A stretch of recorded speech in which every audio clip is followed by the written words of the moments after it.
Good morning. Welcome to Flat Earth Early Bird number 1611. I'm your host, Arwin. And before I start the show, please don't forget to share it on any platform you deem fit. And if you haven't already, subscribe to my channel and hit the bell notification so you know when I'm going live, which is normally 1 p.m. Amsterdam time in the weekdays and 2 p.m. Amsterdam time in the weekend. And please also do support me through the PayPal and the Patreon. That would be much appreciated. You always use the support. It's what keeps the show going. So please don't forget to support your local Arwin. That would be great. Right, the weather today is... it's mostly cloudy. Yesterday it did eventually kind of clear up a bit. Don't know if that's going to happen today, but... yeah, it's kind of windy, it's kind of clouded. Still, temperature's still okay, it's just not super warm. My plants are still doing fine on the balcony.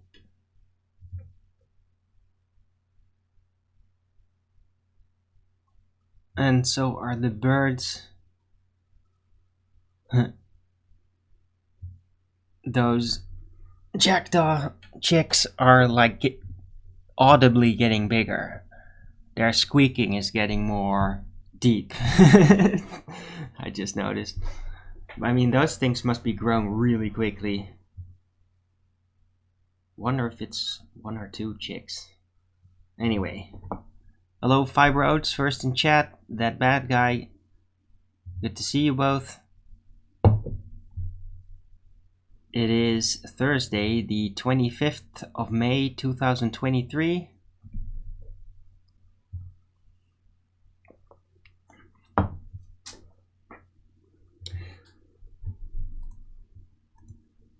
Let's check the temperature.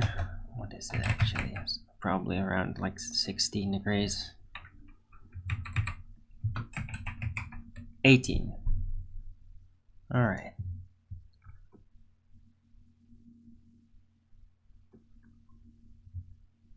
Because I'm still doing fine just in my t-shirt here and all, so it's not like actually cool. You got a notification, woohoo!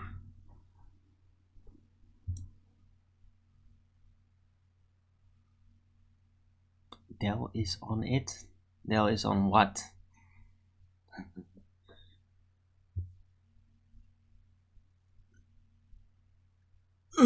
Right, so yeah, yesterday's show, it was just kind of slow until like the last 15 minutes and then ran out of time.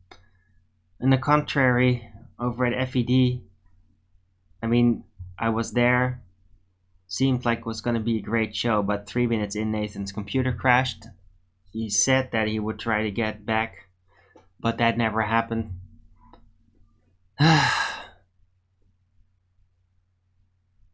It's really such a shame. And I'm like against my own will calling it. I mean, I said that like this thing's not gonna stop crashing. And it isn't.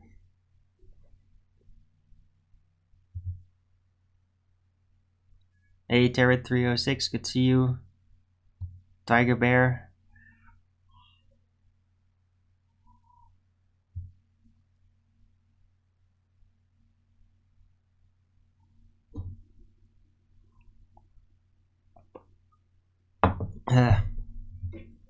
So yeah, that was a real bummer. Although, like, everybody hung around afterward,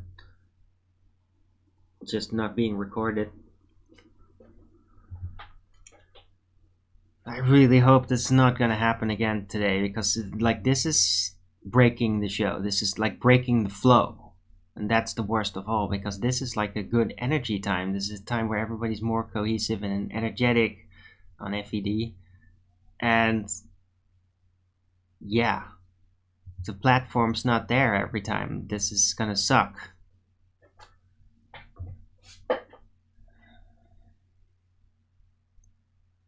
the fuck? What are you talking about, Tiger Bear?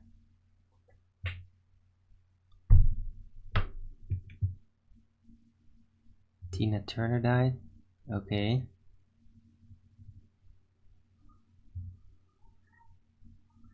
Didn't she die like a whole decade ago or something?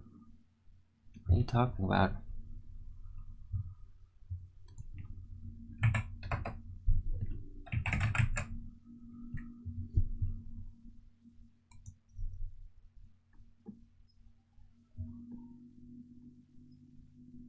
Oh, what the fuck? I thought she died like ages ago. That's so weird. Guess she wasn't, but okay.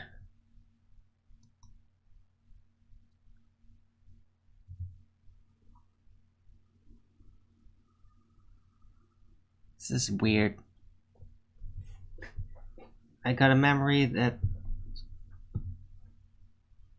that's just weird.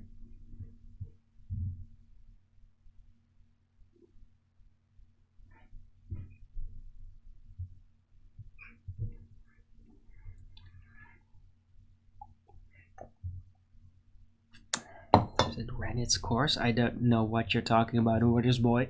FED is standing pretty damn strong. We are having a lot of influence.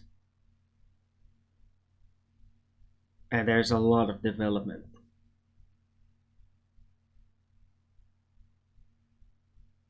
It needs a reboot?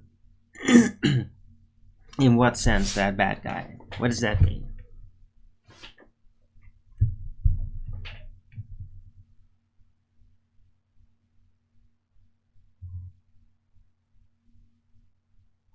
Maybe think of Whitney Houston. Well, in Whitney Houston, I knew that very much. Weird.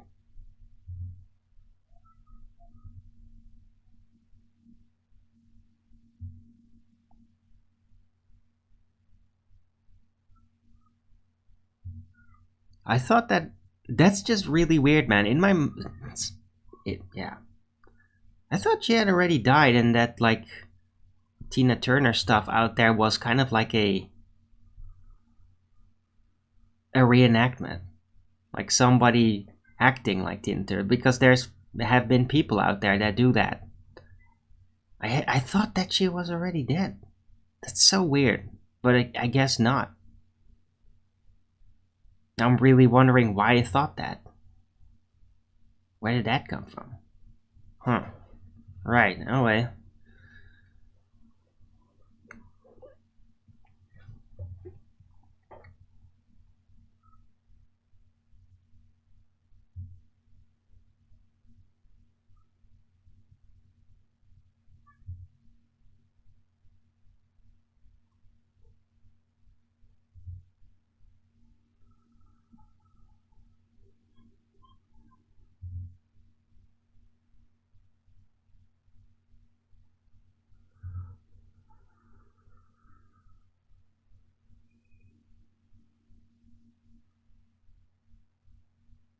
What does FED actually do? FED goes through the best flat earth versus ball arguments that are around every single time, or mostly, and reveals, well, baller wizardry. And, well, the whole mental insanity that comes with it. And that's what we've been doing. And there's some really crazy ass people out there, like even worse than the regulars that we know, like Fight the Flat Earth and Simon Dan and Dave and all that. What's his full name again? I forget. The Dave guys, really, like there's even worse people out there, and we're finding them. Like this McKeegan is something else. That was recently discovered.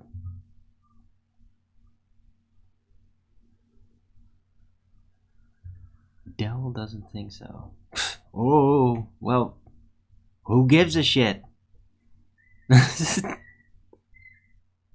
Like Dell's gonna be some kind of standard by himself.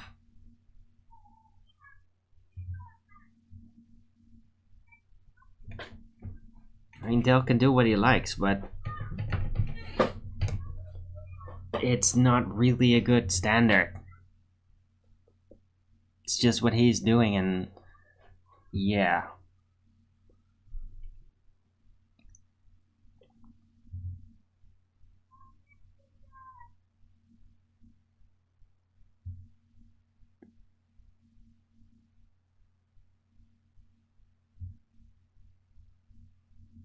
Endless repetition. Well, it's not just the housekeeping questions, that's part of it. The rest is a lot of conversations and deeper diving into the housekeeping questions, which happens sometimes. I myself contribute a lot to that. And, well, a recent segment has become, like, since this winter, Nathan just started reviewing wizards out there, like Neil deGrasse Tyson and other guys, and YouTube channels. And that's really become a thing, and it's been quite entertaining, really. So there's plenty going on at Flat Earth Debates.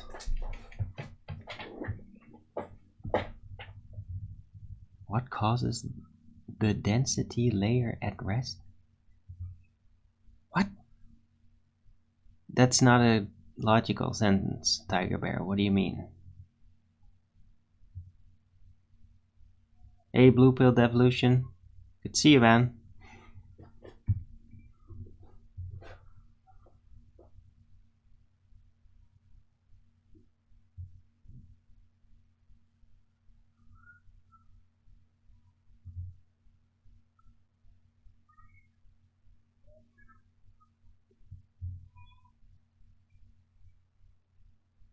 Right.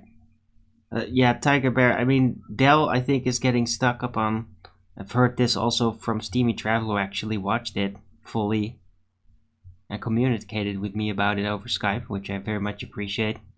Seemed that Dell was overall kind of positive towards my argument, actually, which I did not really expect. I didn't get to figuring that out.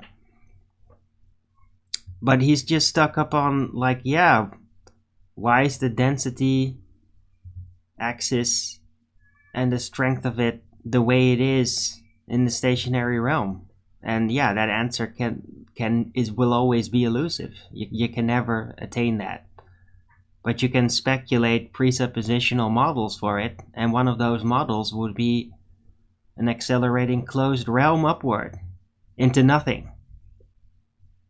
It just gives on even bigger questions that you can't answer, and that become like bizarre and illogical, surreal. So yeah, that's a thing. I laid that out on my show quite extensively for a while now. And Dell's hooked up on that. He can't let it go.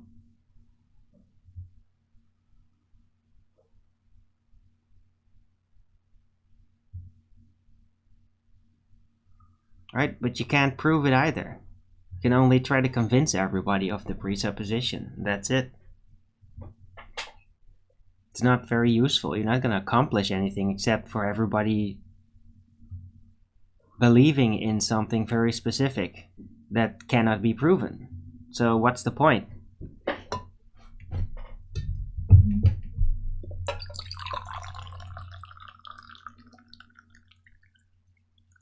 The role playing during the housekeeping. Oh, you didn't like Baldwin, did you?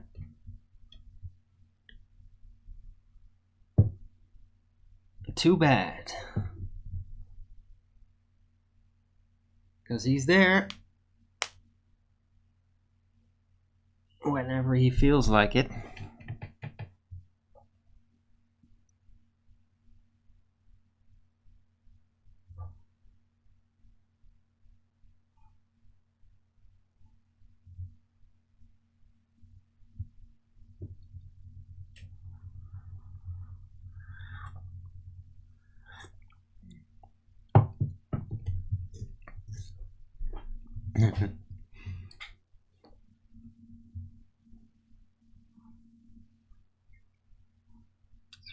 Playing like what?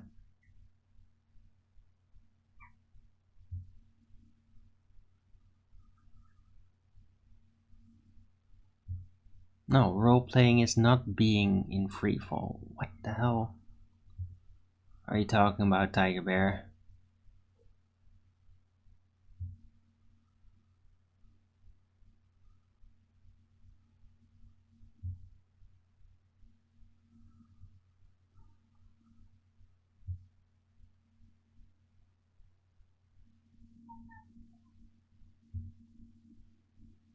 Are you alright, Tiger Bear?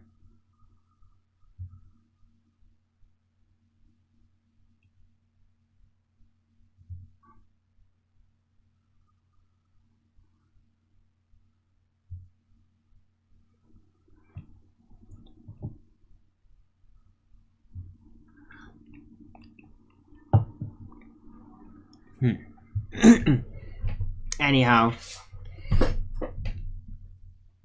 Flat Earth debates, yeah. I mean, I like it. Not everybody has to like it. I like being part of it. I like also hang around in the chat during, the premieres. It's like kind of interesting to listen back as a third person to it, because it gives you another vantage point of focus that I like. It's not like that when you're actually doing it. A lot of the times I get very preoccupied with my mind about what I want to say, then you don't really listen as carefully. Yeah, it's kind of an issue, but I mean, that's just what it is. And listening to it as a third party like really helps fill in the blanks that were left while doing it.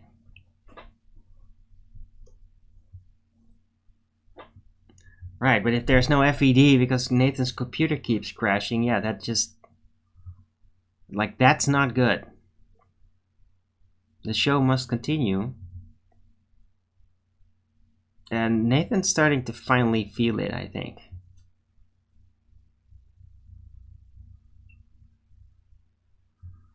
Right, but we'll see what happens today. Hopefully there will be a live show as normal.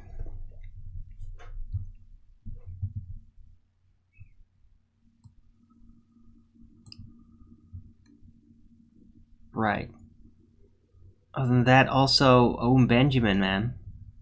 He started streaming pretty, like, 11 o'clock, I think it was, something like that. But like a 3-hour show. He had Gardner on again. Great. Very fascinating. Lots of, like, lots of esoteric talk. Like, about spirit mechanics. Great stuff. Very insightful, actually. I mean, that's like a certain types of insight that I normally don't really get from my own activities. So it's been very insightful.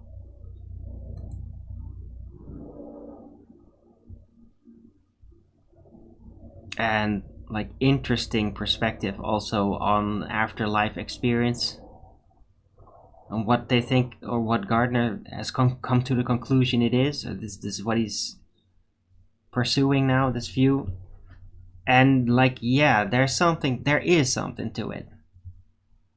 There is something about that. You'd have to like actually listen to it to get the finer feel of it. I'm not gonna like repeat the whole thing, but it comes down to that death is actually much more bliss than we think it is as being living.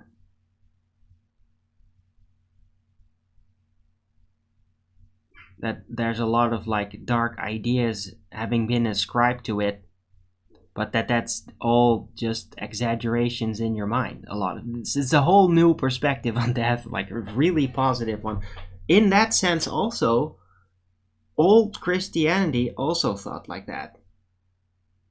Like they were really not afraid of death. And it's not just because they were the special boys that were saved or something, but because they had a real understanding about it. And so, yeah, it was a very fascinating show, and I was able to sit through it live and chat some in the unauthorized.tv chat. It was great. Very inspiring. Right. And that's pretty much the gist of it, I think. My activities yesterday.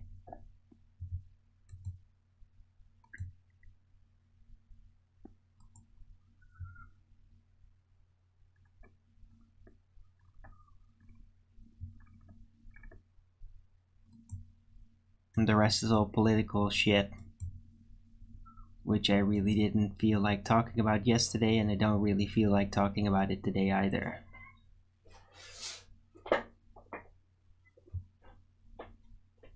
Because it's gonna ruin my mood.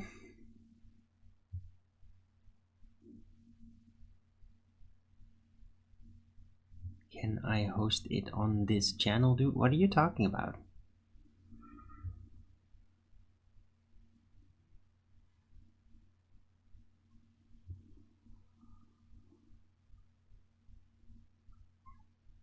Hello? Is like half my chat missing or something, or are you guys not making a lot of sense right now in the chat? Hello, hello, hello?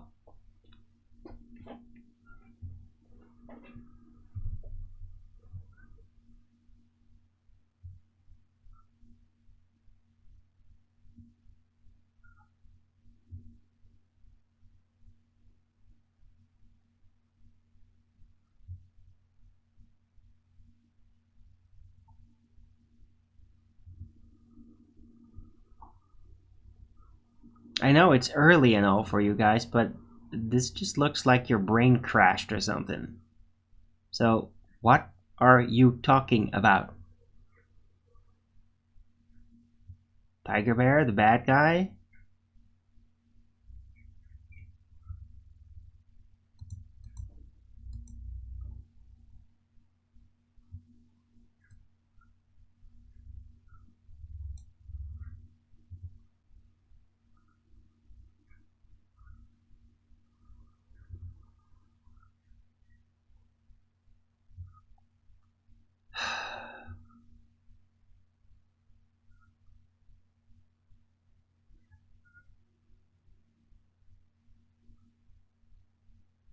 It feels to me like you guys are like typing some half-finished thought, entering it, and then going away to do some task or something. Because, like, this is fucking annoying, guys. Like, very disruptive. It disrupts the flow.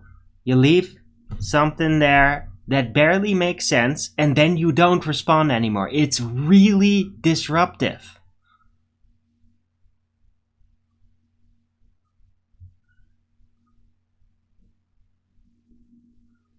Could you please not do that? Both of you. Hello? Hello? Is anybody fucking there?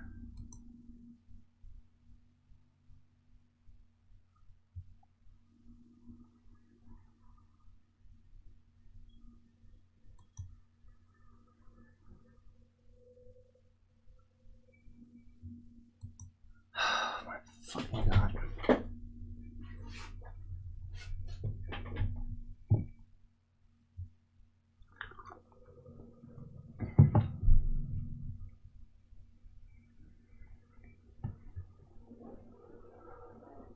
Well, just in time.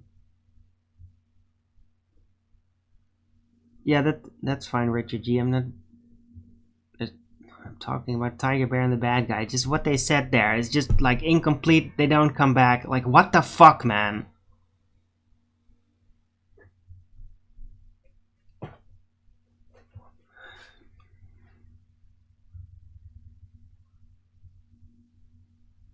You also thought Tina Turner was already gone, right? Well, there might have been some weird Mandela thingy. They might have literally pulled a Mandela on her. As in an op. A fake out. Which they did with Mandela. That's exactly what happened. That wasn't some reality change. No, they literally faked his death when he was still alive. And then later, they played it like it never happened. It was a literal, concerted effort fake out.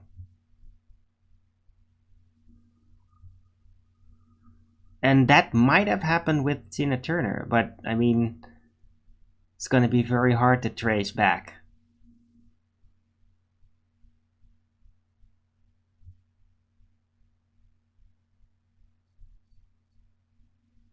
But interesting that you also thought that, Richard G. Tell just got you thinking. Yeah, that's okay, Tiger Bear, but I mean, what the hell was that question? Is role playing like being in freefall? Like, what the fuck? What kind of question is that? How can you equate those two things?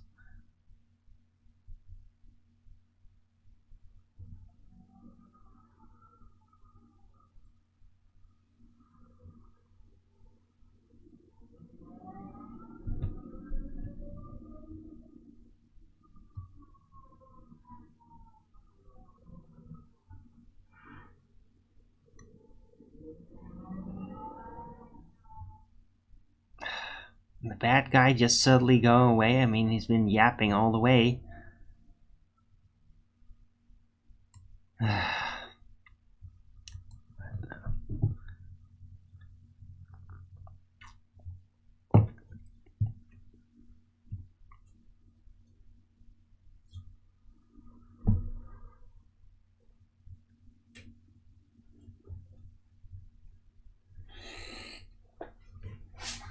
Tenth man is still holding back something, right? What do you mean? What? You had a pause. I called it.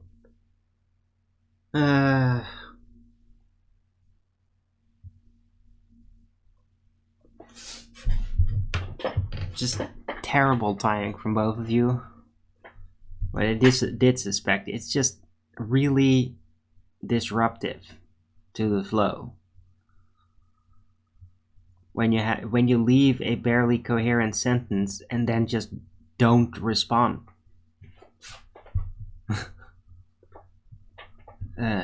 Anyway.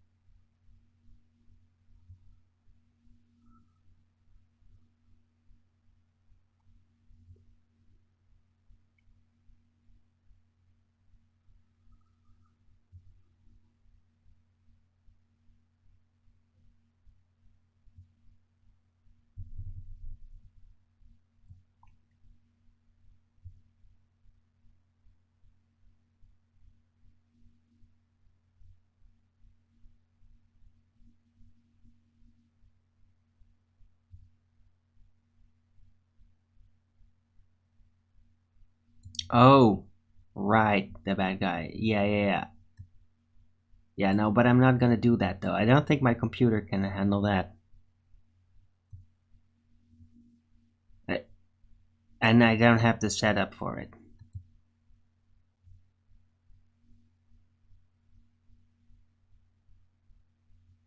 I mean, Nathan just needs to do the show as normal.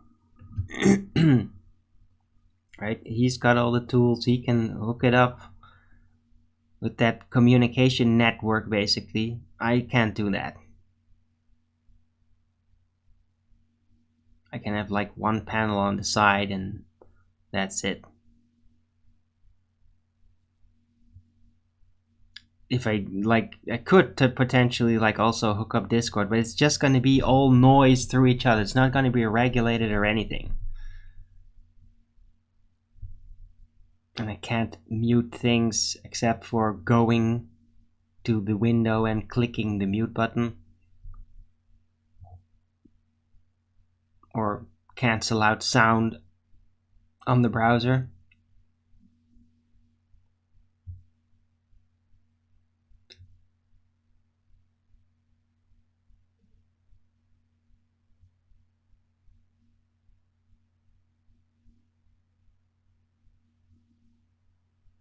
The stupid upwards rising Earth needs infinite space. Yeah, but not just that. It would need infinite, perfect emptiness. Like, perfect emptiness forever. Like, the only thing that would make it work is the abyss. And then still it doesn't solve shit, because you're going to be like, yeah, but what's actually making it accelerate?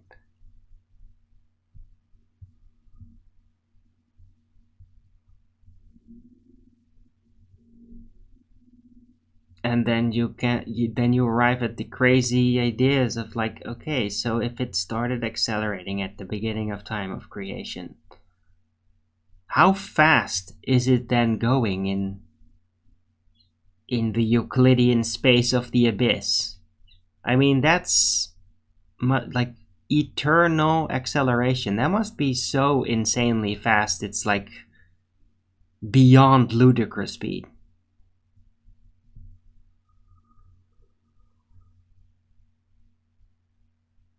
It's just bizarre. So, I mean, upward rising Earth, it works out mechanically with the density axis and all that, and that's about it. It's really just a model, but as soon as you start reifying, you get this crazy ass cosmological setup, and you can never prove it, right? I mean, if you could prove it, that would mean that it's not a closed system, that you would be able to get outside of it. That would probably destroy it. Because there has to be an abyss on the other side, but if you then open it, that means that there's no way. The gas is going to stay there, here.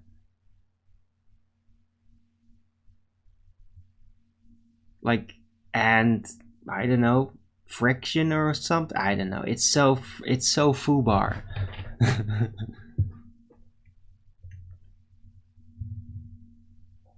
Alright, so yeah, it's like, oh, you think that's real? Well, where's the edge?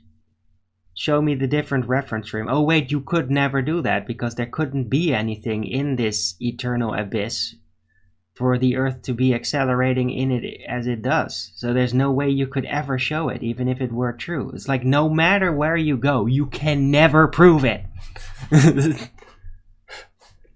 Physically. And that's the crazy thing about it.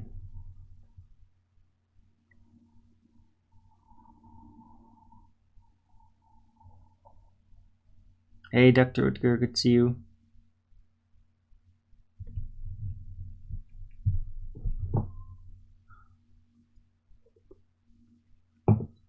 All the earth and water moving up tremendous speed seems reasonable. Yeah, it's reasonable if it's an entirely closed system.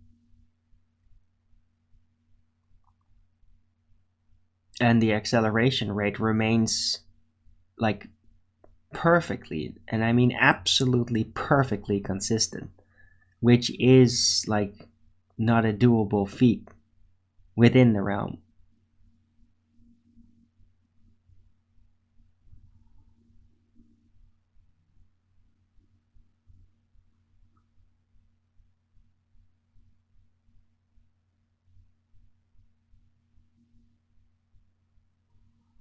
5 days off, nice, bad guy, enjoy it.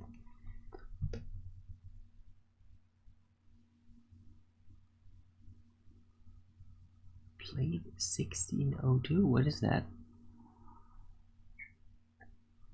Is that a video game?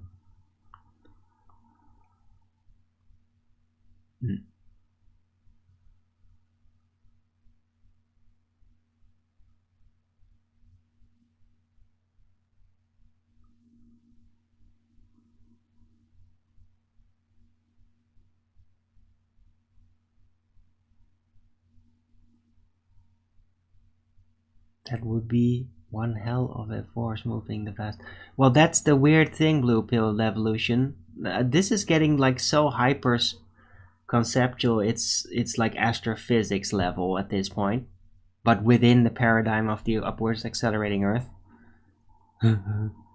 It wouldn't require a hell of a force. You see? It would just require enough force to keep the Earth accelerating. But like how? How can that be achieved in the abyss? So the force wouldn't actually have to be enormous, because that's in our mind comparing it to the standards here on Earth, where there's not going to be a vacuum, right? There's going to be air. Faster you go, which includes acceleration. I mean, the side effect of acceleration is that you go faster, which means more friction, which means more resonation until you finally explode because of the vibrations and the turbulence. Like, this is the issue with aircraft that are designed to go super fast. The vibration eventually just blows you up. But that's because the air is there, even in the thin air. Well, the abyss would be absolutely perfectly vacant, or it could never work. And then the force that would be subjected to the realm would be pretty much the same. It wouldn't be a titanic force. It would just be enough force to keep the thing pushing like that. There's nothing impeding it out there in the abyss. So the force would have to be just kind of constant, not that extreme. But what it would amount to theoretically is just this insane beyond light speed movement in the abyss. It's all quite insane, really. The entire proposition. Why would it be going up? Well, in the abyss there is really no direction. The up is merely the direction that comes into being. It's in the direction that the realm would be moving towards. That would be up. Where it's coming from would be down. It would be the side consequence of the accelerating realm. So it doesn't matter where it's going towards. It's going towards somewhere, and it's going there in a straight line. Perfect.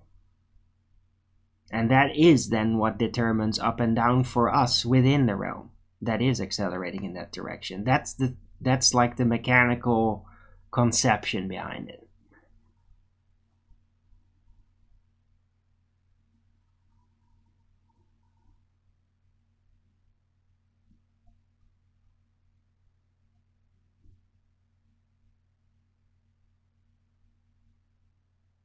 Game Settlers, oh god. What the hell? Why are you bringing that up, Dr. Utker? Alright. Oh, that's the game, what you said. Like 1582 or something. What was it? Oh, come on! What the fuck is wrong with this? Why is my scroll acting so insane? Ah. That was weird.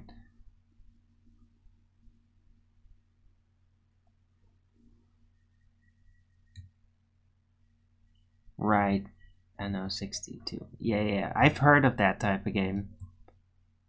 Seen a lot of people play that. I never really did that. I play other type of games.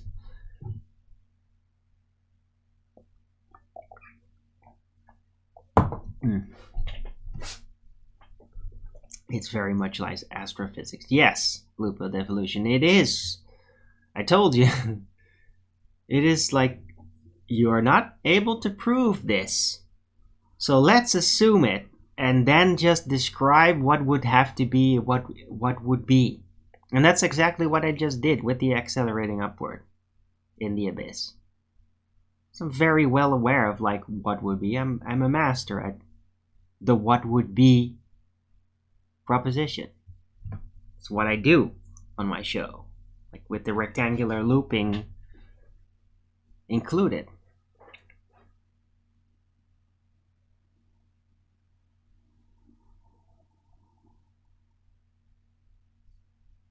I mean, can you even like imagine how bizarre, complicated things would be if you would include all that.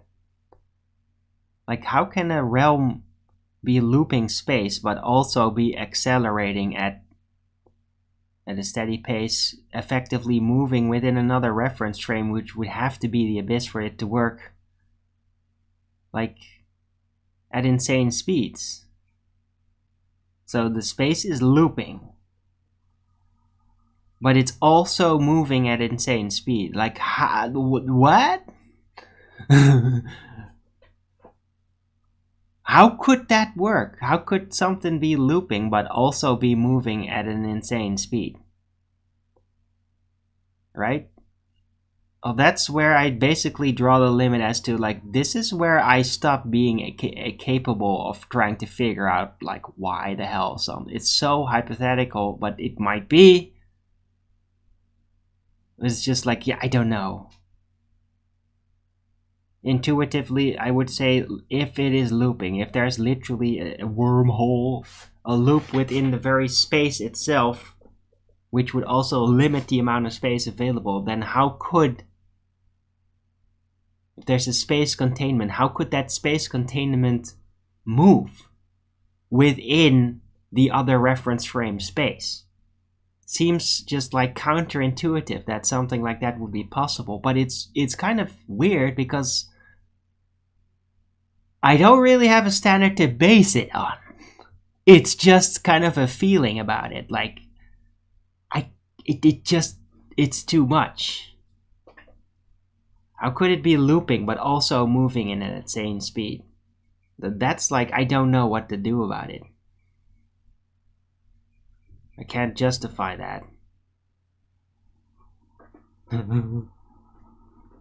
So I kind of like just don't think about, like, yeah, accelerating upward. Oh, that's nice. It's all in an abyss then.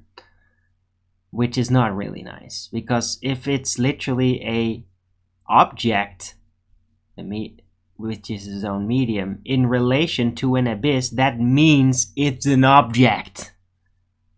That means there is no absolute safety because simply there's an available volume in which matter can exist and it's just set. No, it means architecture required.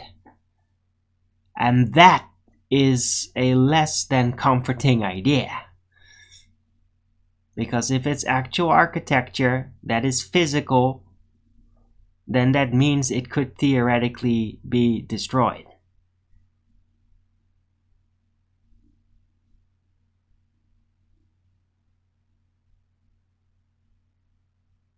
There goes Operation Fishboil and Dominic and all that, remember?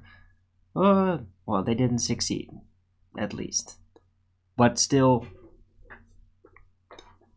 I'm not a super big fan of the reification of the concept of an accelerating closed realm. Accelerating upward closed realm. Even though mechanically it works out just great. But I mean, to a certain degree, so did gravity. Just the basic Newtonian gravity. Yeah, it kind of works out. It doesn't fully work out, though. Because it doesn't really include gas behavior. But even that can be sort of abridged. Density, buoyancy. The only thing that you can't really escape is, yeah, it has to be an enclosed realm. That's the one thing that accelerating upwards absolutely necessitates. It can never be an open realm. Because an abyss, like the abyss, is theoretically more vacuous than outer space. Okay, in outer space there's supposed to be all this gas floating around in meteors and suns, and yeah, the abyss, it's just absolute perfect nothing vacuum, because that is the absolute required condition in order for the entire realm to achieve such speeds without any form of vibration. So yeah, accelerating upwards realm conception, the absolutely essentially required antecedent for it is that the realm is very much closed.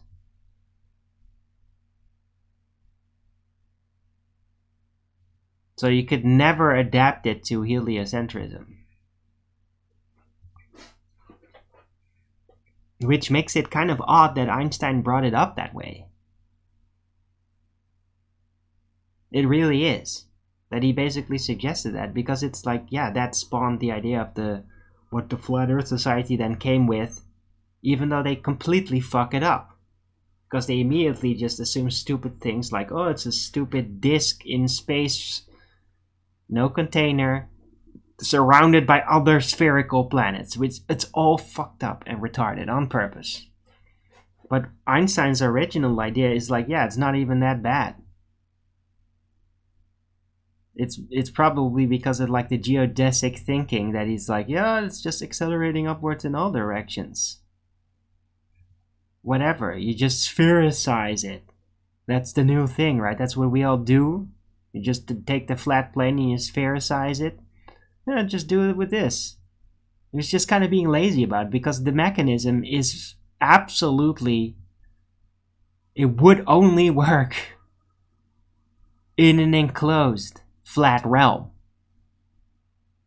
And that's just really funny and ironic that Einstein came up with that in a mechanism that actually would work theoretically, mechanically, in an enclosed flat realm.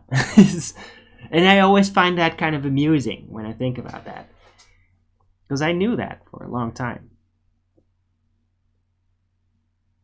It's like one of the things that makes you think like, oh, maybe Einstein isn't all that bad after all. But yeah, he's a fucked up grappler. He really is. I mean, if he came up with this, he probably did it because he didn't really care that much. He probably didn't intend to really solve the reality, because he probably barely cared about physical reality.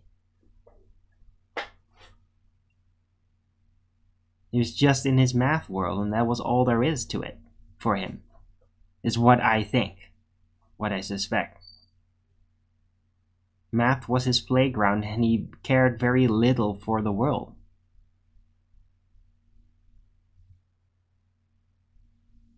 Anyway,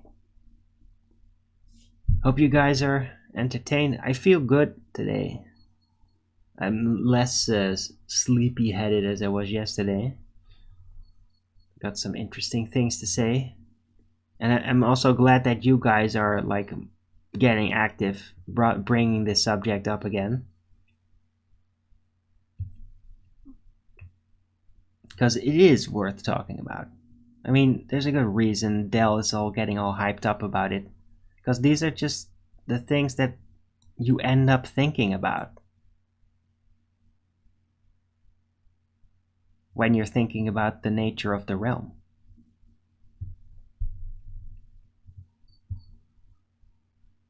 Hey, Zip Teppy. Oh dear. Just falling with enough angular momentum. No.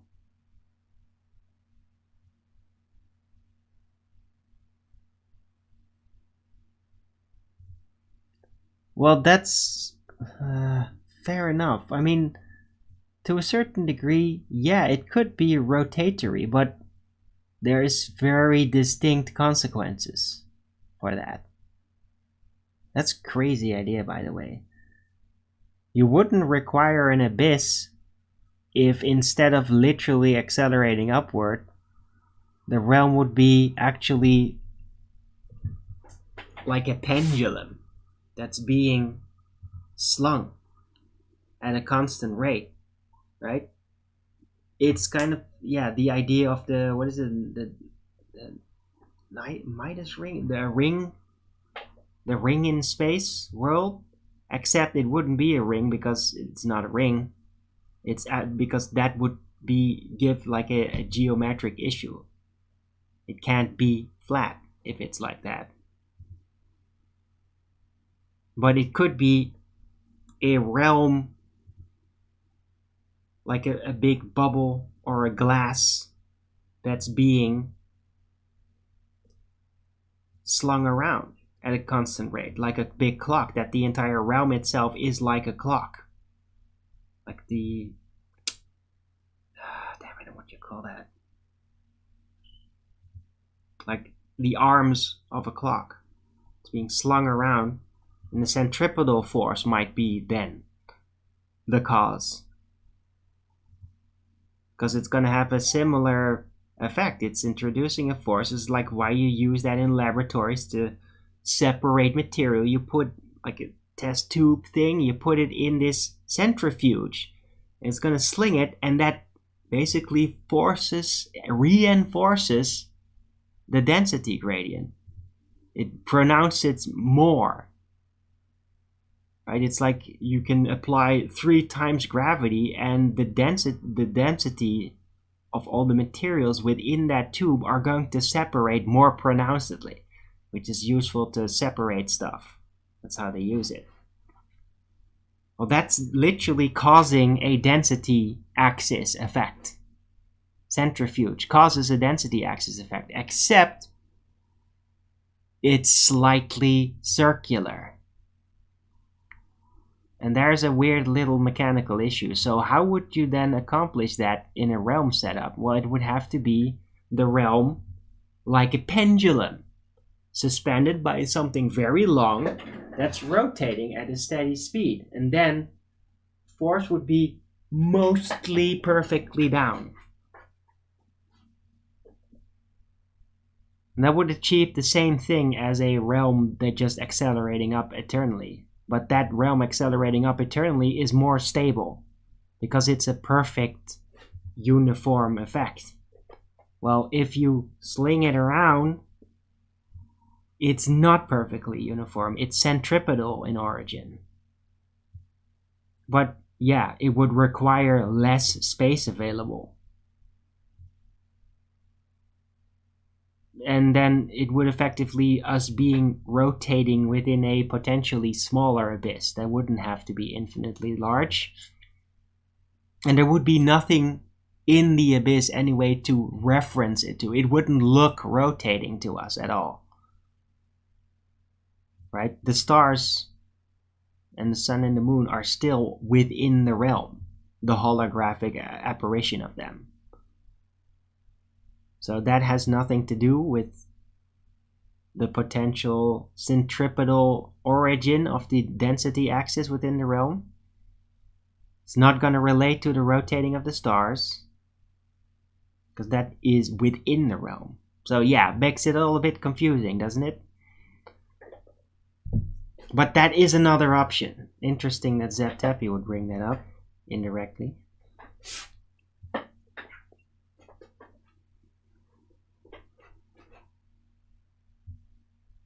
Right, so the Earth could be a pendulum as well. A closed system that's being slung around like a pendulum at a steady rate.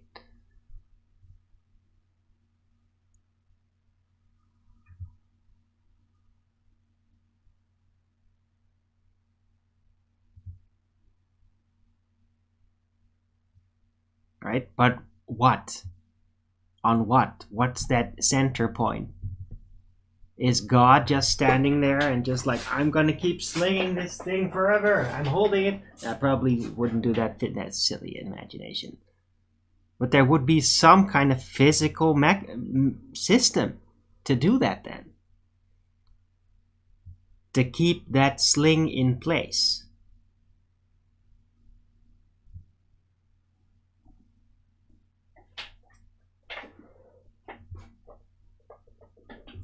Right? It would also require physical architecture. All these propositions require specific physical architecture for the closed realm, which would imply that it could theoretically be destroyed, could be broken.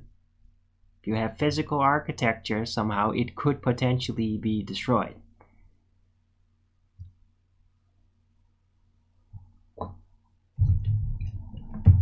Right?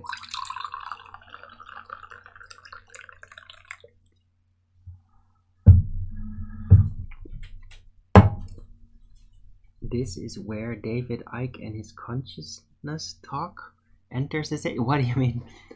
Oh, this is where it's like, oh, you can't resolve it. Let's talk about the spirit and the purpose of this all and blah, blah, blah. Yeah, that's what a lot of people do. Hello, Brian A. Metz. Good to see you. Ooh, I got an Illuminati croissant, by the way. Actually, kind of hungry right now. Also got some salad.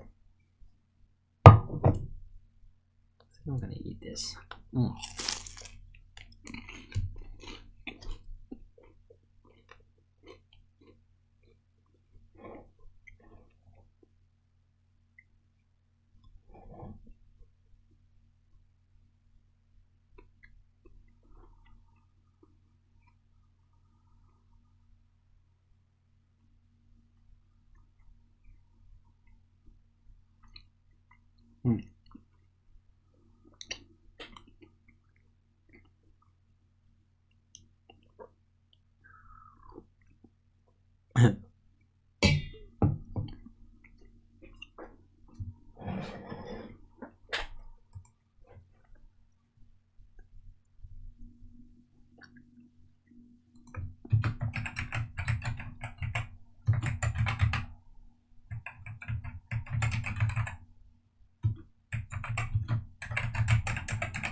I think I got the title.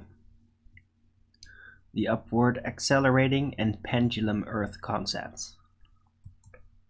Seems pretty good, right?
Hey, Seeking Starwater, missed you there.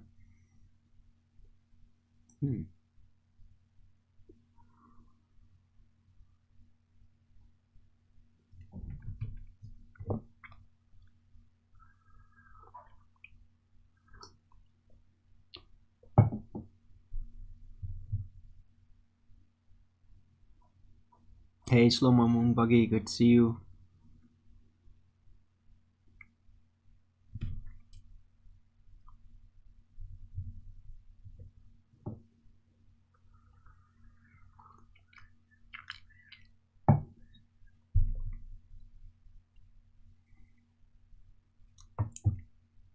Right, so yeah, I think that's like the most elaborate description explanation that I've done thus far about the upward accelerating and pendulum earth concepts.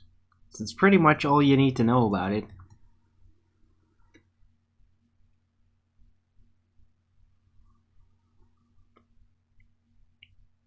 If you have any more questions concerning it, please ask.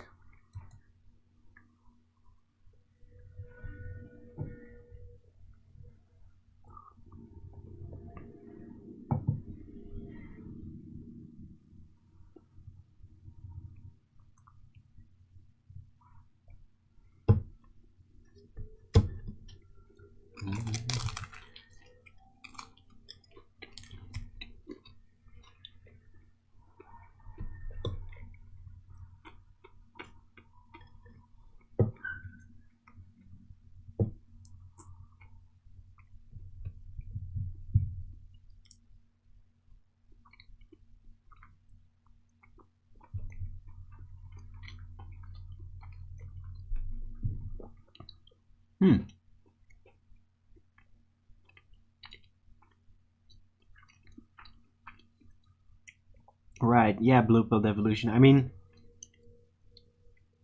I have plenty of tooth issues. I just don't care.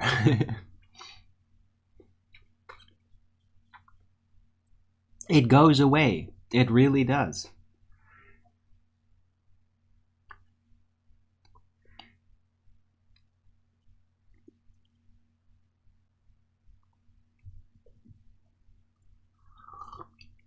You just gotta be careful with your teeth overall.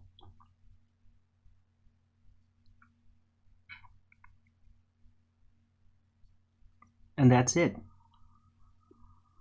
It works great. You just have to be careful. Mm.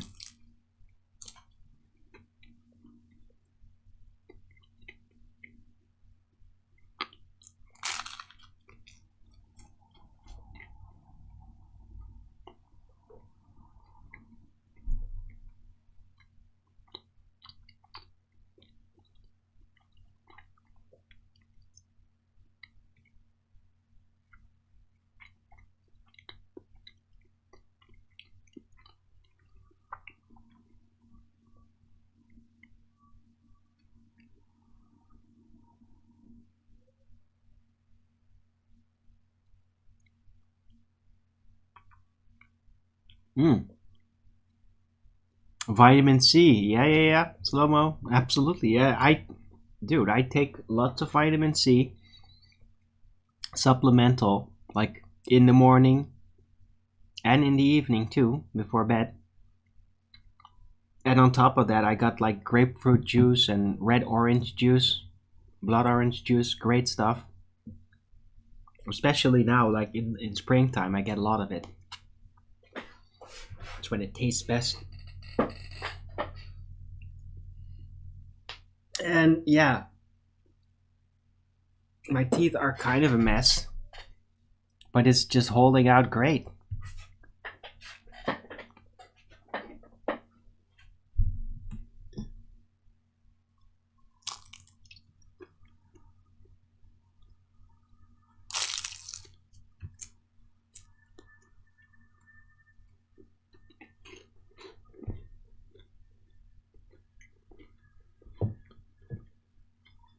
Hmm.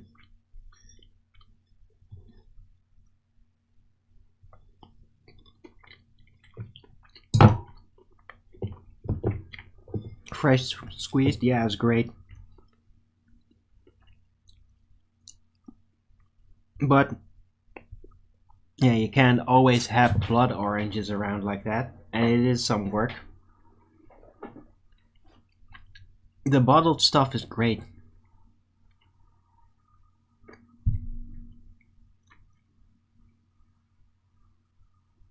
Mhm. Right. I get this stuff, and yeah, it comes in these bottles, and it's great. Like you can also, it just doesn't spoil or barely. I've had bottles of this that I opened like last year, and then kind of drank half of it, left the rest, and then after a year, it's like it's just new.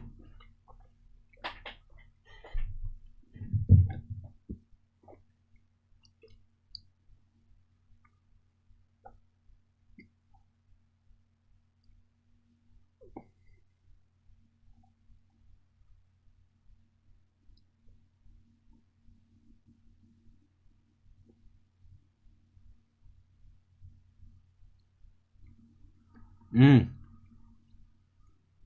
Blisters, yeah, that's nasty, Tarot. Yeah, I get that sometimes. Well, not that bad though. Again, it's all about being careful.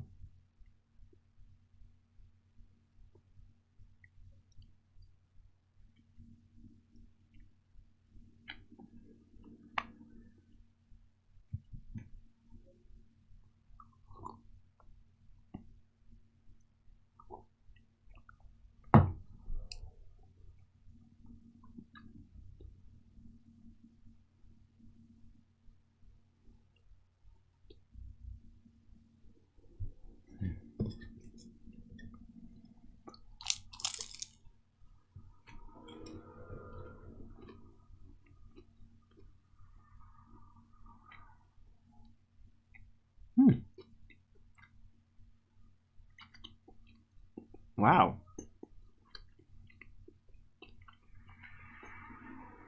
For 2 years, Slow-mo, that's a great deal. Hmm.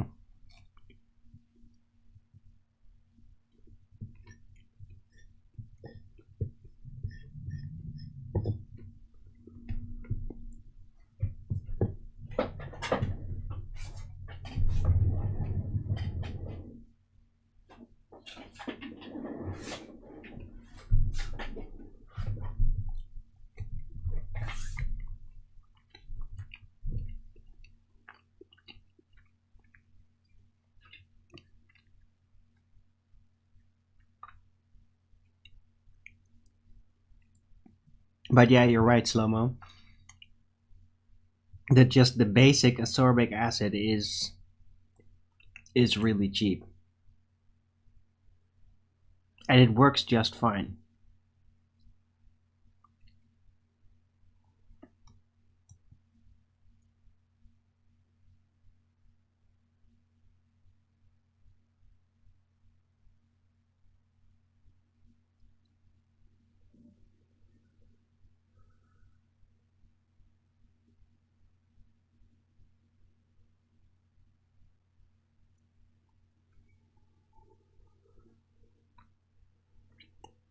Yeah, that's right, Richard G. It's against inflammation, basically. And bacteria is not an issue. I mean, the mouth, no. It really, it's so over the place. But inflammation is the thing that's gonna actually give you an issue. But that's not necessarily because of bacteria.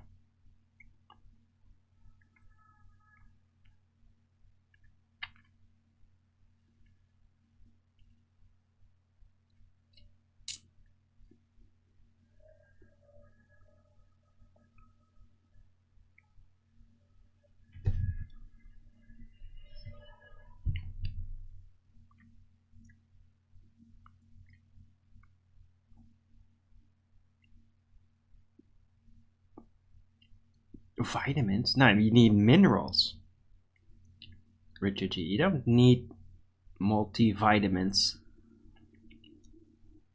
if you distill water. You need minerals.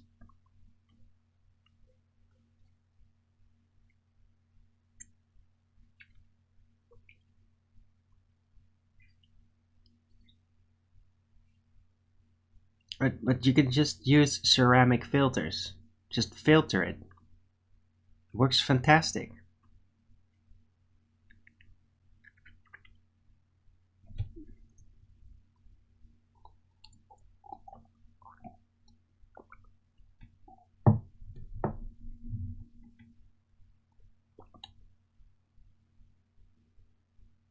And hey, if you really need it, you can build your own sand filter water. It's not really that super complicated.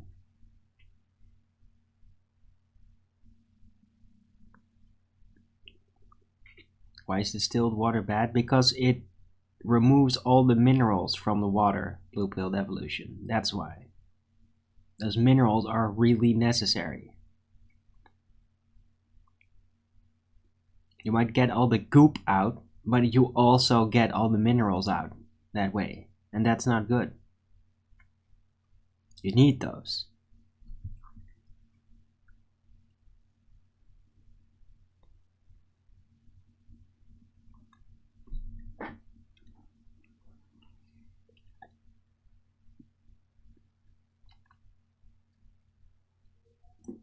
Gargle salt water? Assumption it was back. No, but that's a sensible thing, Richard G.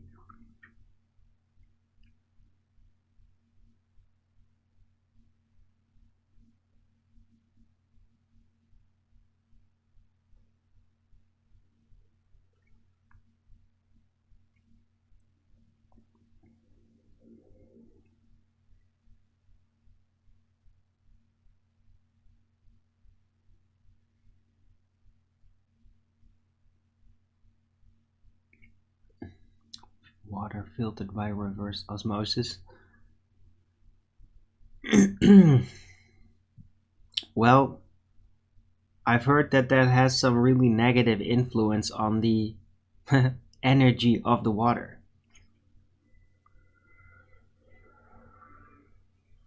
Like the water that comes out of that is really disrupted. And you have to like give it special treatment. Otherwise it's gonna be not very good on your health.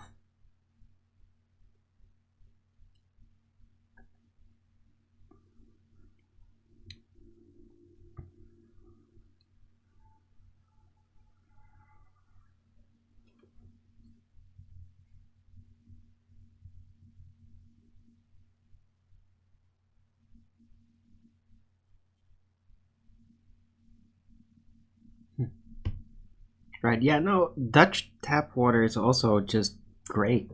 I mean, it is good enough, but I do still filter it. And the filtered water is just measurably better. And literally taste it.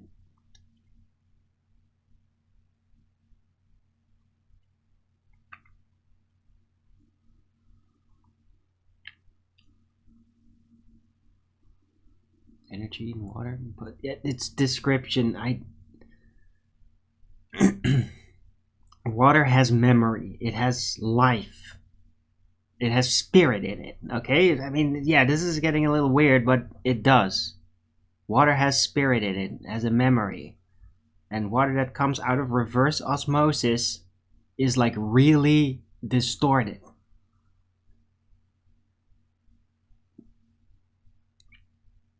And you can undo that. You could potentially undo that with prayer, okay? But the fact remains is that I picked up on that. Reverse osmosis, yeah, you can get water out of it, but it's like it becomes really distorted. It requires treatment before you can actually drink it, or it'll have negative effects on your health on the long run. And it won't seem very appealing either.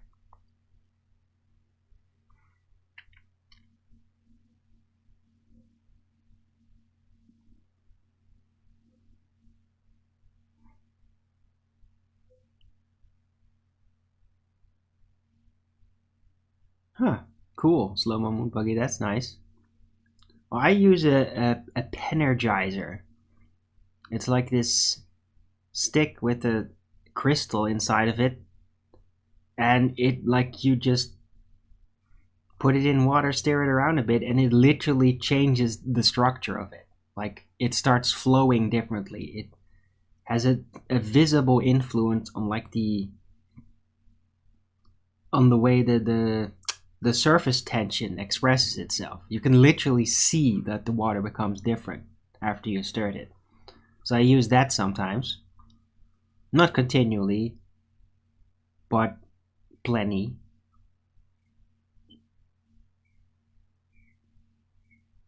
It is great.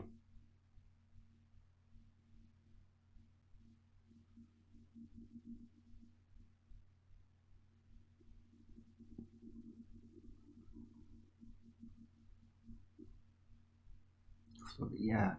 But yeah. The fluoridated water is just terrible. It's terrible for any reason.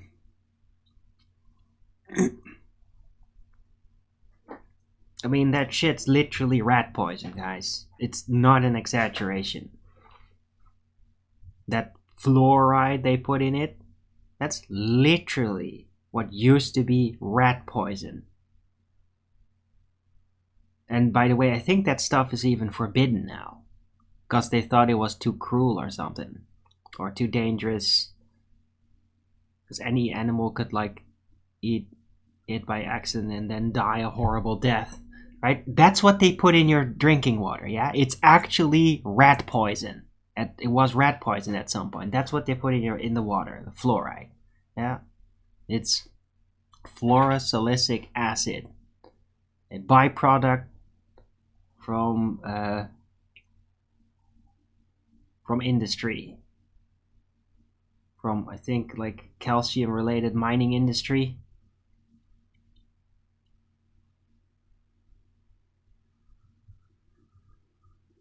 and they had to concentrate, like they had to scrub it, because like if that would just go in the air and sink into the ground, everybody would get sick, like very measurably. So they had to scrub it, and then they're left with that junk.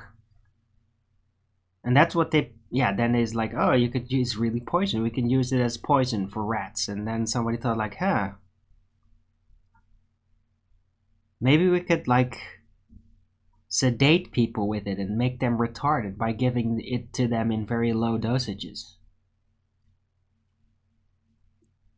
So, this started with the British Empire, by the way. They figured out, like, yeah, let's just use it on prisoners in camps and see what happens, and they would become more docile. So yeah, great. And that's how they figured out how to fluoridate water to basically suppress people, make them dumber and more complacent. Two distinct side effects of fluoridation.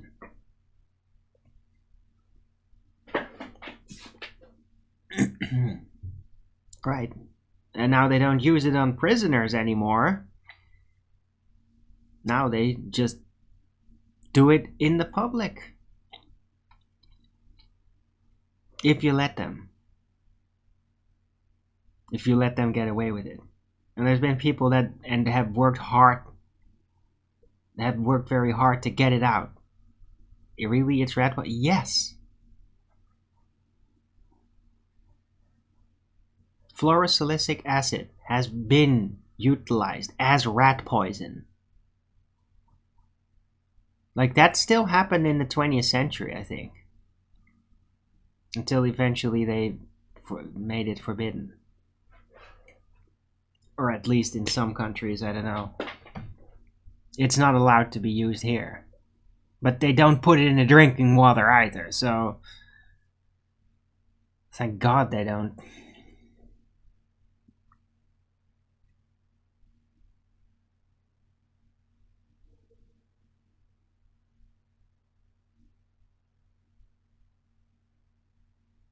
Edward Bernays? Yeah, Edward Bernays was part of the social engineering team that made it so that it would be put in the public drinking water. He was a lot responsible, because before that it was only used on prisoners in camps and all that.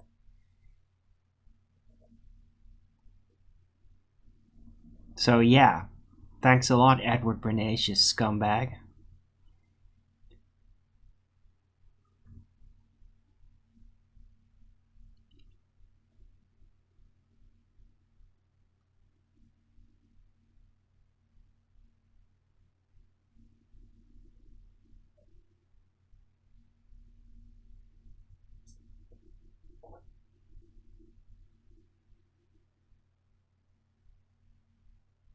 Four out of 5 dentists agree.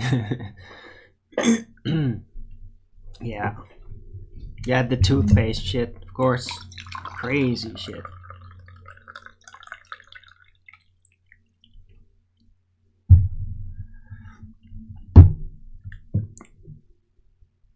I mean, would you put anything in your mouth to brush with that has instructions on it that tell you if you swallow just a pea-sized amount of this, immediately call your doctor? Those labels used to be on there. It was like more fluoridated though in the past.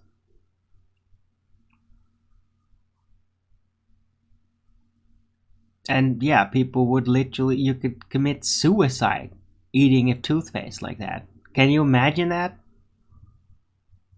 That you can literally commit suicide just chugging down fluoridated toothpaste. I mean, I don't know if that works with these current generations of. I'm not gonna try out. Let's just say it like that. But it's really toxic stuff, and it's very unhealthy swallowing it. It'll give you headaches too. They put mercury in your mouth? Yeah. Hey, Skeptic 936.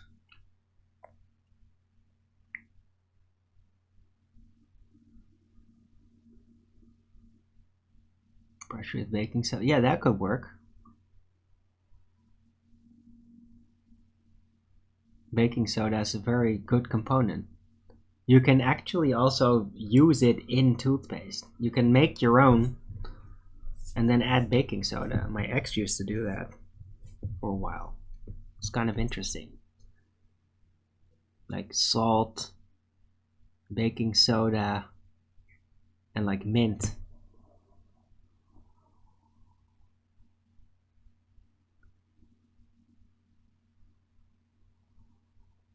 Right. Yeah, but I haven't used fluoride in toothpaste since 2006. I was very quick with getting off that.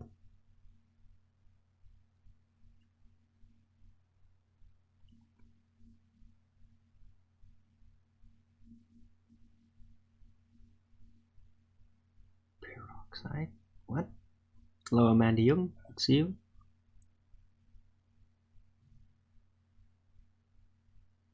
Peroxide is not toxic, Amanda Jung.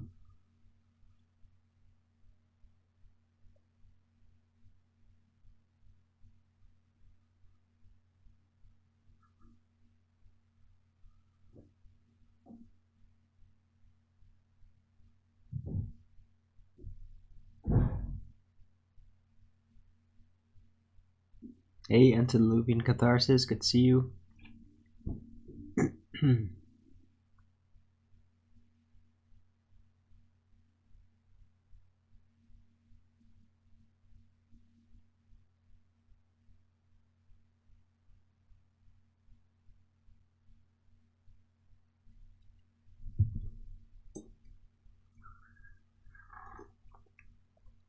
Man, the baby bird keeps squeaking. I can hear it so loud.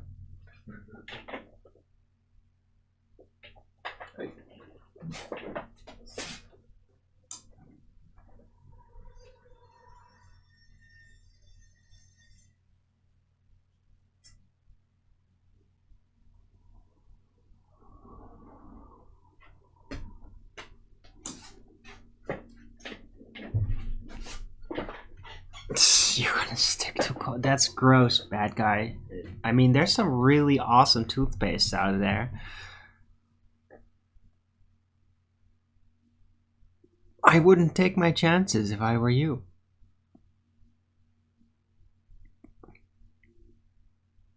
I mean, it really does have a negative effect on you, right?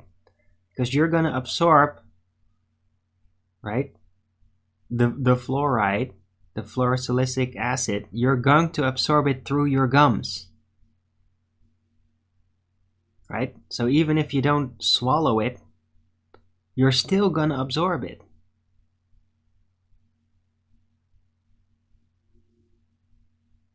Don't do it. Just quit. There's great other types of toothpaste that don't have fluoride. Just there's no point.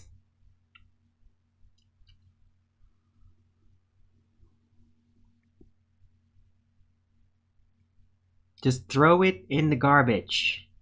Don't look back. Get fluoride-free toothpaste and never look at fluoridated crap ever again. It's going to measurably influence your intelligence in a positive way.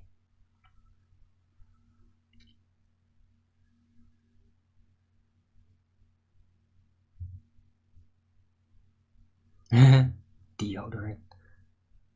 Yeah. There's some deodorant with some weird shit in there as well. But I haven't used deodorant since I was like 18 or something. I don't use any of that. And I don't need it. I don't stink because I don't use deodorant. It's all a trap. All those products, every time, it's all a trap. Oh, use this against that. Well, guess what it's going to cost? It's going to cost that thing that you're going to use it against. All those types of products do. Oh, yeah, it's a product against my pimples. Well, guess what it's going to cost once you stop using it? Yeah? All of it is like that.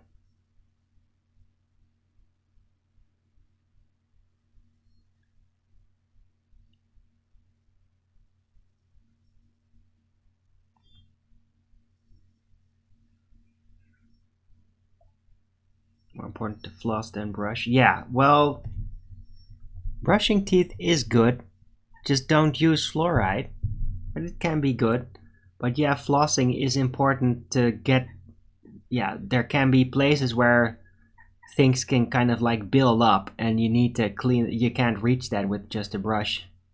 So it's important to keep track every now and then, or you might build up like inflammation.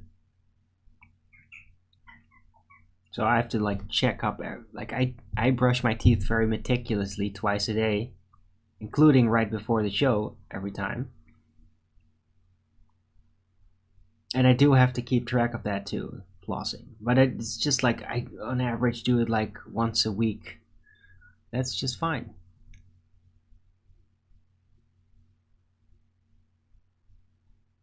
And it's a good indicator too as to the health of your average gums, to just see like, is it gonna bleed, how much goo is in there. It's a good indicator, right? But you definitely don't need to do it every day unless you eat a lot of stuff that gets stuck in your gums. It all depends. Yeah.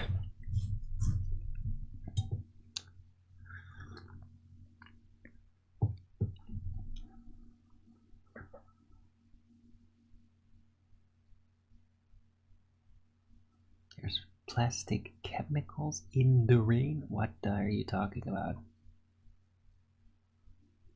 I don't think so.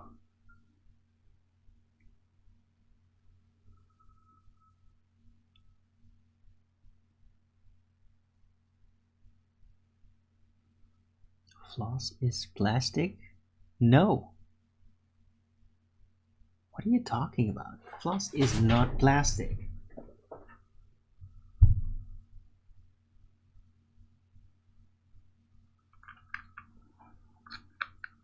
I don't know exactly what that fiber type is, but it's not plastic. Right? I mean, I get organic floss. It's not freaking plastic.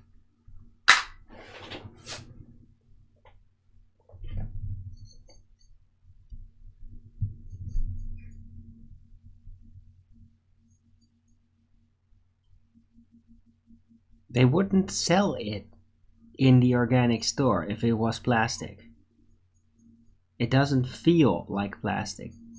Doesn't unravel like plastic.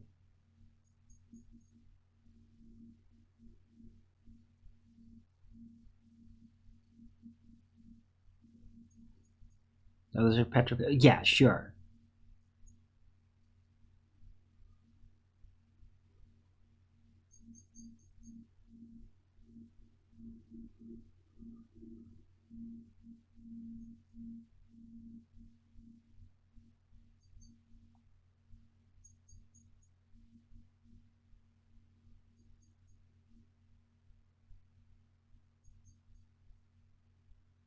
Getting rid of corn would say what?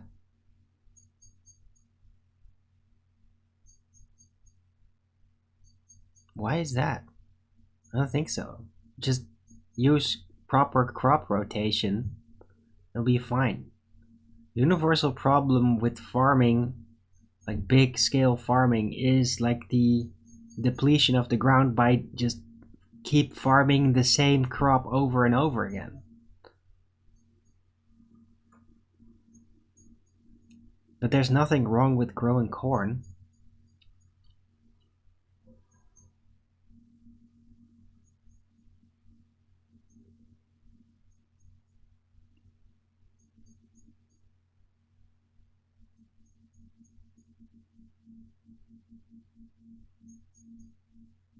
What?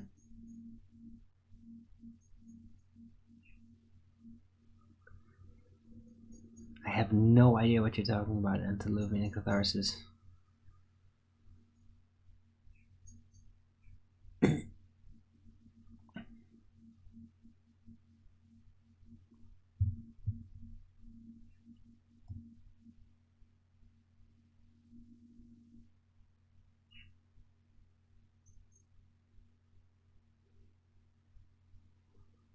Getting plaque buildup.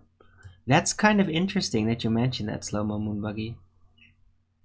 I used to have a lot more stuff building up, but now it's like barely.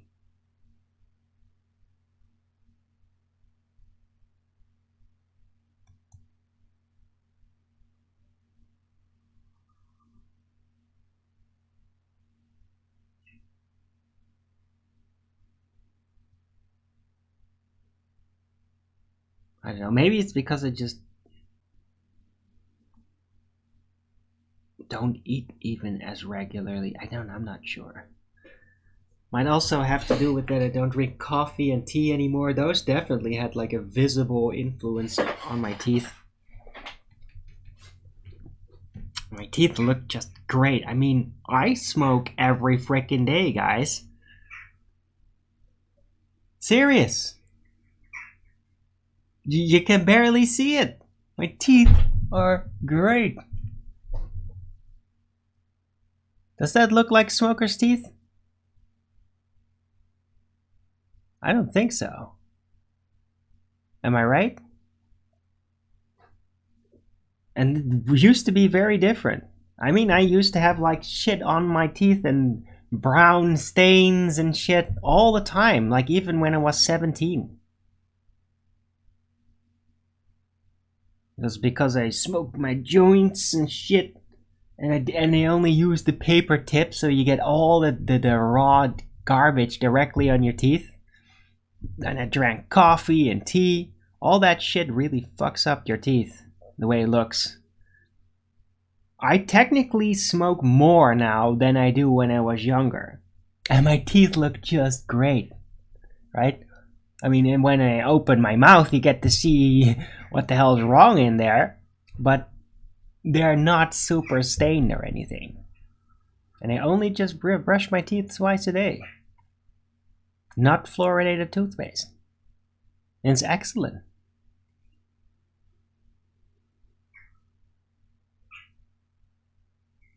Rinse with, yeah, never swallow toothbrush. What the fuck? Yeah, never swallow toothpaste. Like, even if it's not fluoridated. Of course you don't.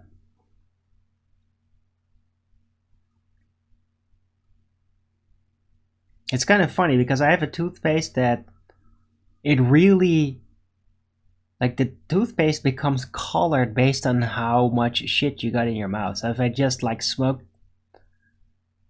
at the end of the evening, like, and then I brush my teeth, then it like really becomes like brown and shit. Well, in the morning when I use it, it barely colors. It's really funny how that works out. Like my toothpaste, which is like this Danish brand, Danish organic brand, kind of weird, takes some getting used to, but it like really absorbs that color shit, and that's so funny how that works out. And so in the morning, it doesn't really color. In the evening, it colors because I smoked a lot. In the morning, it doesn't color. It's really funny how that's just visibly different.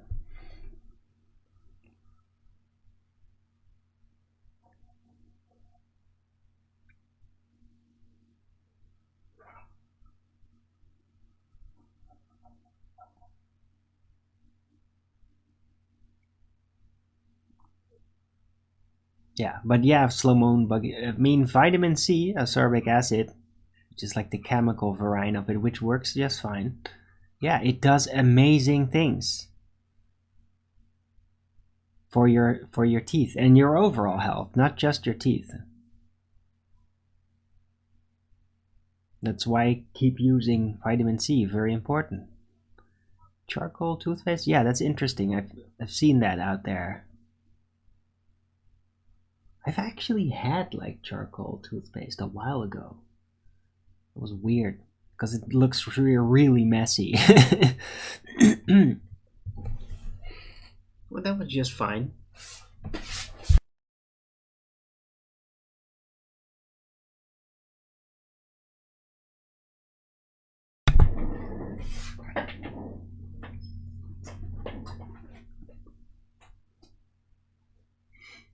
What's the point of toothpaste? All kinds of point. Depends on what the substance is though. But I mean, it can literally absorb some of the crap. It gives a nice taste. It can be disinfectant.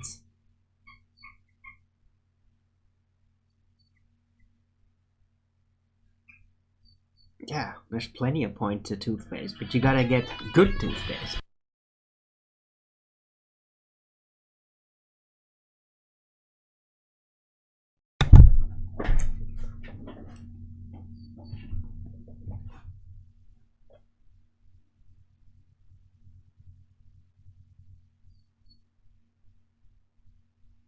Woohoo! Dental hygiene!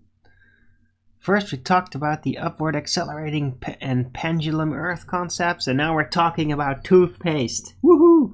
Well, dental care is really important though.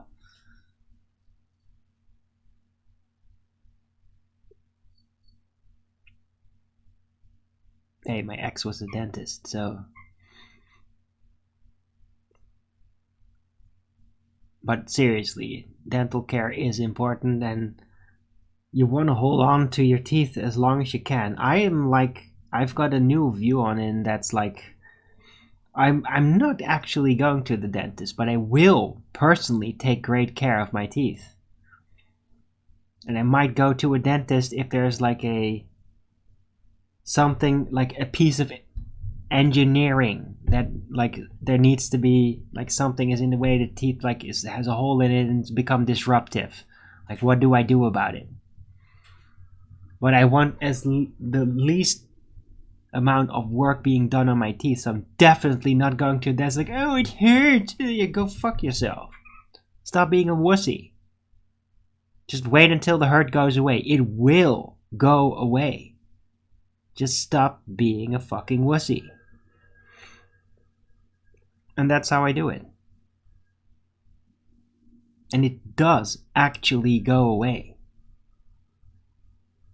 But yeah, it might be unpleasant. Kind of just like being sick.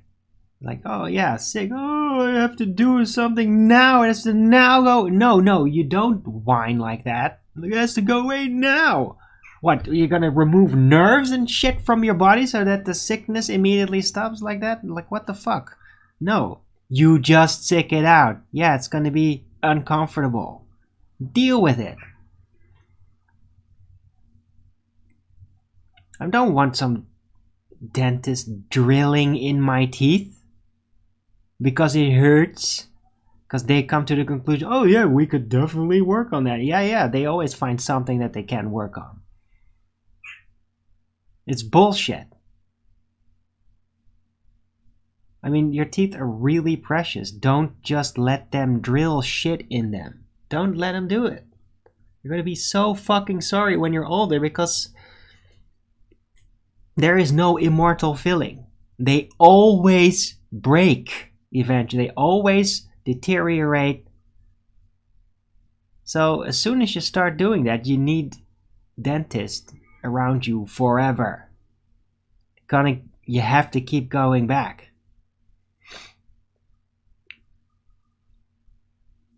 So I really only now regard dentists as like more like plastic surgeons. It's like, yeah, I really need to fix that very specific situation. I don't need to fill it all up and all that. No, it's just like, no, fuck that. I want this very specific thing done. And you just leave the rest alone because I will be the judge of how it's going to be there. And not your standard approach as a dentist. And that's how I do it now. Yeah, they don't control the way I deal with my teeth. I control the way I deal with my teeth, and they can assist me at that with their professional skills. And that's how it's going to be. So don't panic. Don't be a fucking baby when your teeth hurt. And it will be alright.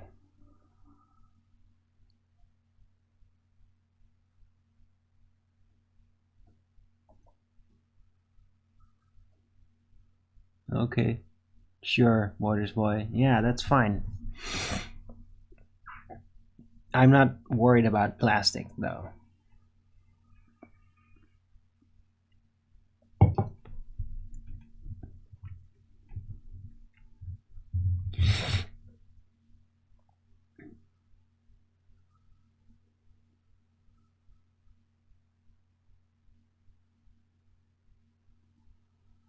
talking about teeth health. Yeah, me too. I'm just really happy that my teeth have always naturally been kind of good, at least at the front. I mean, I got all kinds of broken situation there further back, but everything on my front teeth is just great. It's always been good. They never needed braces or anything.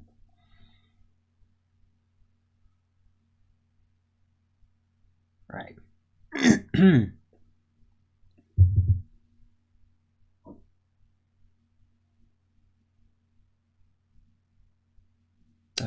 Does Dutch healthcare cover dentistry? No, not really. And yes, it does cost an exorbitant amount of money. It does, antediluvian catharsis.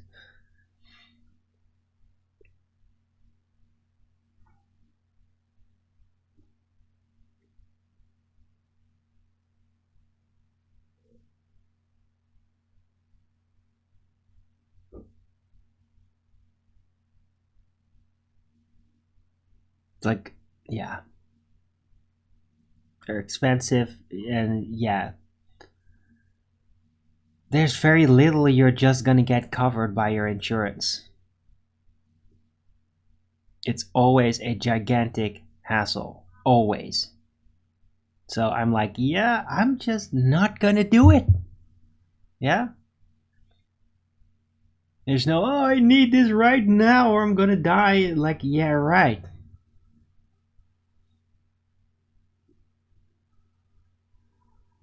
I never do. And if it's my time to go because my body's gotten to that point where it's like, yeah, we're done here, then it's my time to go.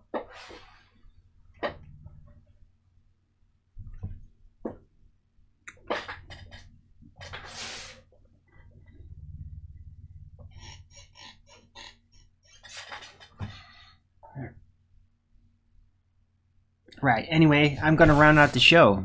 That show today really flew by, didn't it? It was great. So thanks everyone for coming. I hope you liked this show. I thought it was a great show. Very fluid, good subjects. Glad I was able to explain about the accelerating and pendulum earth and all the details again. If you like this show, then please don't forget to Rogan's it up, and if you haven't already, subscribe to my channel and hit the bell notification so you know when I'm going live, which is normally 1 p.m. Amsterdam time in the weekdays and 2 p.m. Amsterdam time in the weekend. And please also do support me through the PayPal and the Patreon. That would be much appreciated, and I can really still use the support, so please keep the support coming. That would be great, or I'm gonna just run out of money again. Oh, PayPal. That's awesome, Skeptic. I'll check it. Thank you very much. Right, so I'll be back tomorrow with Flat Earth Early Bird number 1612 on a Friday, and I'm going to join the Flat Earth debates over at Nathan Oakley 9080 channel, which should start up in a few minutes from now. Hopefully it'll last longer than a few minutes this time, and actually we'll have a show. That would be great. So hope to see you there in chat. And until the next video, keep it flat.